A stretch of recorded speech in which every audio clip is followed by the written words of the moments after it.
Hey guys, it's Anna. Welcome to my channel.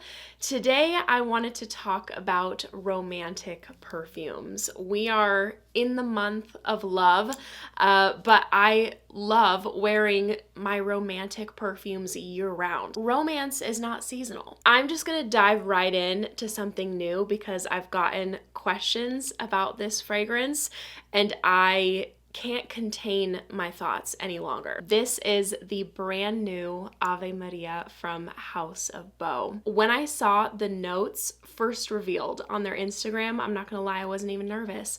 It mentions gardenia and neroli, notes that I definitely struggle with, but I wasn't even nervous because it's House of Bō, and every single House of Bō perfume that I have fallen in love with contains notes that I don't typically gravitate towards. So I'm like, if a house is gonna make me fall in love with neroli and gardenia, it's gonna be House of Bō. I don't know how they do it. I don't know what's up with them. They just have the magic touch for me and have me falling in love with perfumes that I never thought I would. If you have not seen the campaign images for Ave Maria, I encourage you. After this video, please go look at them because they are breathtaking. They had Kathleen Lights as their muse for the campaign, and the imagery, the vision that they brought to life perfectly encapsulates Ave Maria. Kathleen looks like a goddess. She had her red hair down in her natural waves, and she was wearing this very long, flowy, sheer white dress, like very enchanting, whimsical. And there's a ton of footage of her in this crystal clear, deep blue water river surrounded by jungle. Stunning. At the forefront, at its core, this is a white floral perfume. It has jasmine and gardenia, and with all House of Bō fragrances, these notes smell so natural. I love this fresh, dewy, modern take on these florals. It smells so timeless.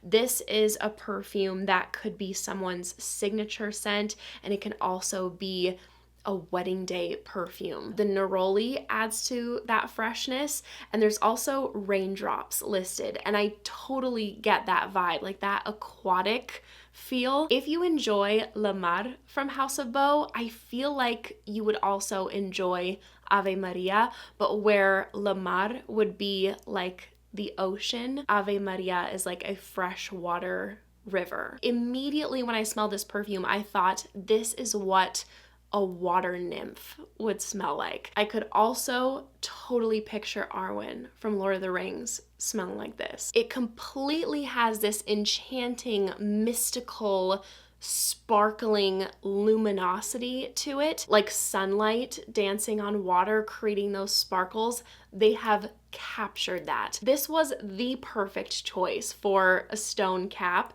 for Ave Maria. This is an opal cap, and I don't know if it translates on camera or not, but in person, it looks like it's glowing. This has cashmere listed, totally contributes to the textural quality of this perfume. It feels so plush and soft and smooth.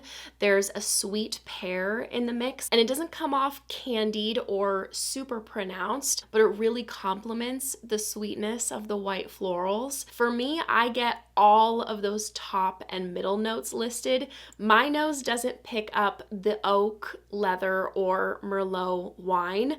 I could picture a white wine from this scent. I know other people get it, but I struggle to get Merlot. I do get a really smooth warmth in the base of this fragrance though, so maybe it's that. It embodies femininity. It smells pure. It smells like grace. It has the texture of cashmere, silky, dewy petals, and I've been so impressed with its performance. Although this is a fresh fragrance, I sprayed this on my wrist 3 times, did not budge, didn't falter. This lasted me all day with a beautiful moderate projection. So if you love white florals, I'm quite confident that you would love Ave Maria, and it also has the potential of turning those of you who don't typically love white florals. into lovers. Next up is Guerlain. This is the intense version. To this day, the Guerlain DNA gets me every time. This is such a beautiful, romantic, feminine perfume. I feel like it's one of the best things the designer fragrance market has come out with. It gets so many compliments and I'm always in the mood to wear this. This is a cozy, powdery lavender vanilla combo, and I would try this if the original EDP version was just a bit heavy on the lavender for you. The lavender is still prominent in here, but it's softer compared to the EDP. This also comes off a bit sweeter. You get more vanilla in this blend, and overall has a bit more of a creamy texture. I get almost like a white chocolate facet to this. I get a lot of iris from this perfume, so if you love that type of powdery purple floral, this is one to check out. I think it's absolutely timeless.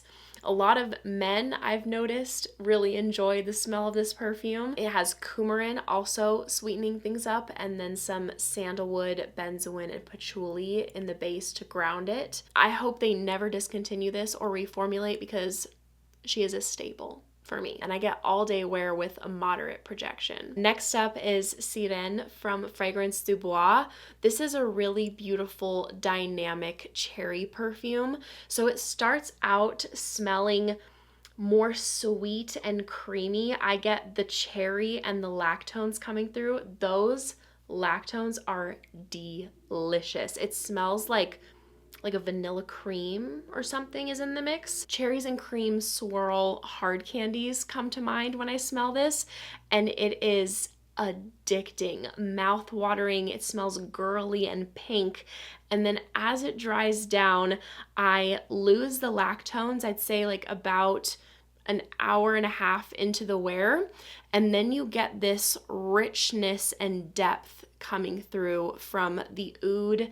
There's incense, warm resinous properties, and I don't think the oud is something to be worried about because it doesn't smell funky or animalic at all, but you absolutely get this deep, rich woodiness from the scent. So if you like your bold fragrances and you like the idea of something being more sweet and girly and transitioning into something deep and more sultry, I would give this a try. It's one of my favorite cherry perfumes I've smelled, and I get all day wear with a strong projection. This is one of my absolute favorite floral gourmands, Celeste from Giardini di Toscana.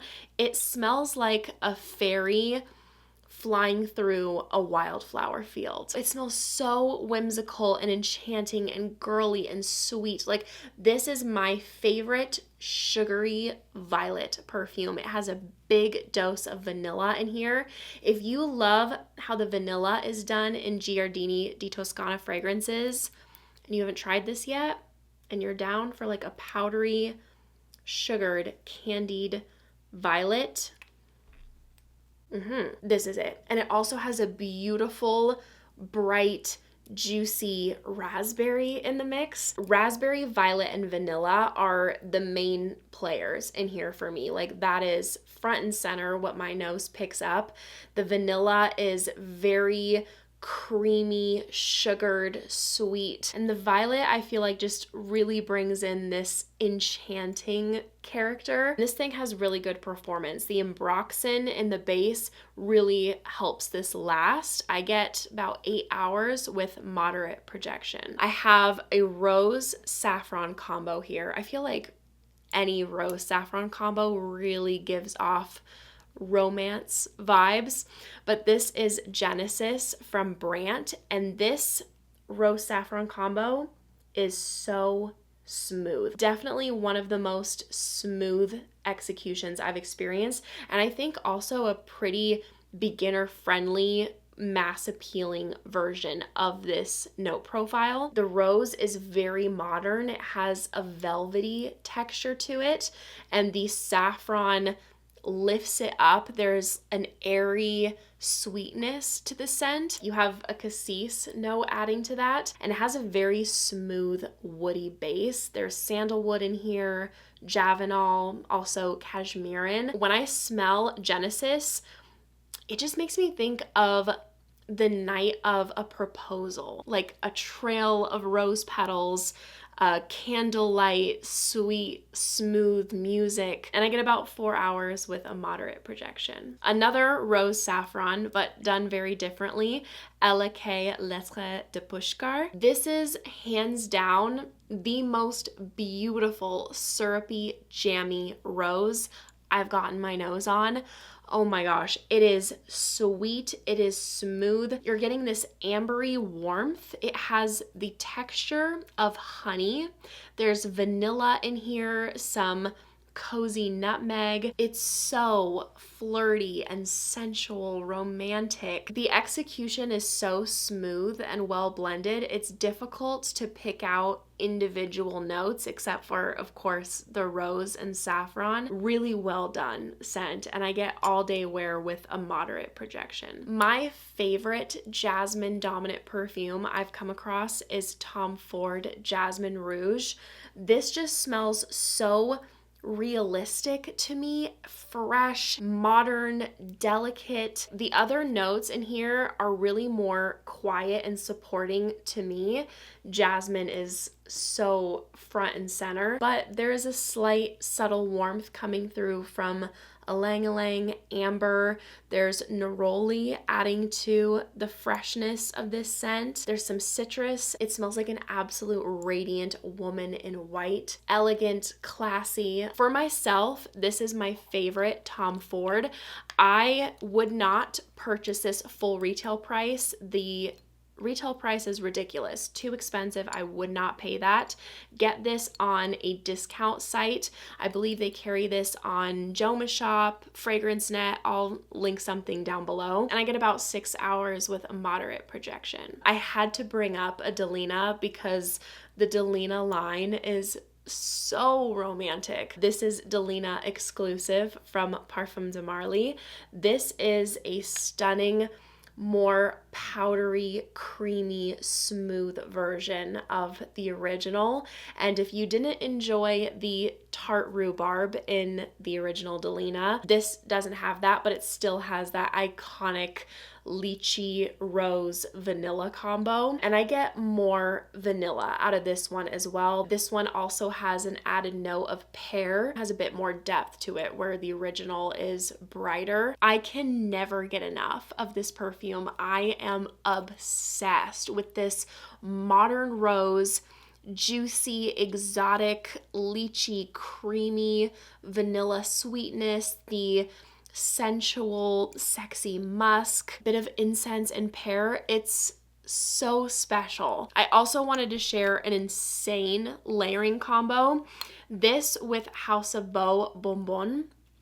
Bonbon also perfectly suits this category. I just decided to stick to Ave María feature 1 because I do talk about House of Bō a lot. But that ultra sensual floral concoction with the sweetness in both perfumes, the lychee in both perfumes, next level. And I get all day wear with strong projection. Thank you guys so much for watching. I hope you enjoyed. If you did, make sure to give this video a big thumbs up and make sure to subscribe down below if you haven't already. If you want to see me in any more videos, I'd appreciate it so much. I hope you guys are having a great day, and I hope to see you in my next video. Bye.